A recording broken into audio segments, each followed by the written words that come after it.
কয়েকদিন আগে নার্সারিতে গিয়ে একটু মাটি নিয়ে এসেছিলাম গাছের গোড়ায় দেওয়ার জন্য। আর সেই মাটিগুলো দিয়েই কিন্তু এত সুন্দর করে কিউট করে চুলা বানিয়ে নিয়েছি। আর এই বড় চুলাটা বানিয়েছি আমি, আর ওই ছোট্ট কিউট চুলাটা বানিয়েছে আমার মেয়ে। তো যাই হোক, কিউট চুলা বানানোর পরে তো কিসে রান্না করব এই ভেবে আমি মেলায় গিয়েছিলাম। মেলায় থেকে এই ছোট ছোট হাঁড়ি পাতিলগুলো কম্বো সেট হিসেবে কিনে নিয়ে এসেছি।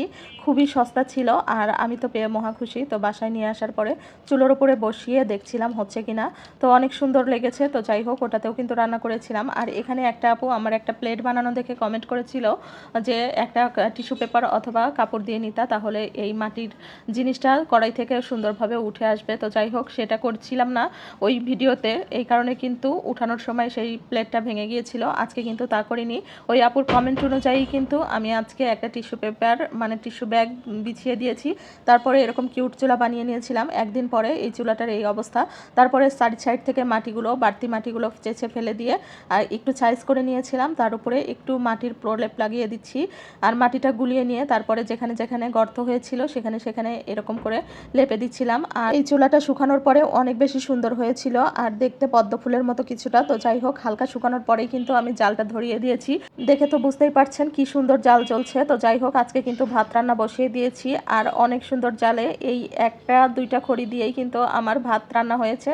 সাথে করলা আলুর চচ্চড়িও হয়েছে, সাথে একটু তেল দিয়ে চুলাটা ধরিয়ে নিয়েছিলাম।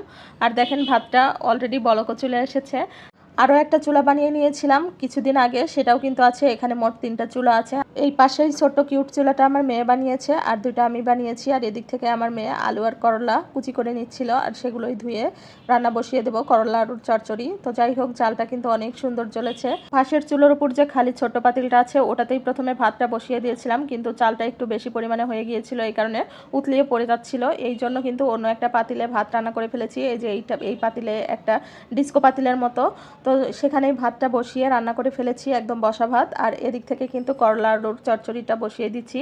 চুলোর জালটা নিভে গিয়েছিল আর এর ভিতরে একটুখানি তেল দিয়েছিলাম জালটা যেন সহজেই ধরে যায়। তো যাই হোক, এর ভিতরে কিন্তু একে একে আলু করলাগুলো দিয়ে দেওয়ার পরে একটু পানি দিয়েছি, তার উপরে চাকচাক করে কেটে নেওয়া কাঁচামরিচ, পেঁয়াজ কুচি, হলুদ গুঁড়ো, একটু লবণ আর মরিচ গুঁড়ো দিয়েছি, দিয়ে একটু সরিষার তেল দিয়ে তারপরে কিন্তু একদম শুকনো শুকনো করে চচ্চড়ি করে নিয়েছি। আর ওদিক থেকে রান্না কিন্তু কমপ্লিট হওয়ার পরে আমি আবারও একটা গাবলার মতো বানিয়ে নিচ্ছি আর কি। এই পাতিলের সাইজ দিয়ে পাতিলের তলাতে একটুখানি মাটি গুলিয়ে লাগিয়ে দিয়েছি আর উপর থেকে আঙুল দিয়ে চাপ দিয়ে দিয়ে এভাবে ছড়িয়ে নিচ্ছি।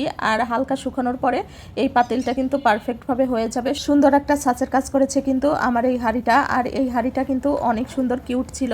তো যাই হোক, এই অনুযায়ী আমি মাটিটা বসিয়ে নিচ্ছি এরকম আঙুল দিয়ে চেপে চেপে। আর হালকা শুকানোর পরে কিন্তু আমি এই হাঁড়িটা উঠাবো আর এটাও কিন্তু আপনাদের সাথে শেয়ার করব।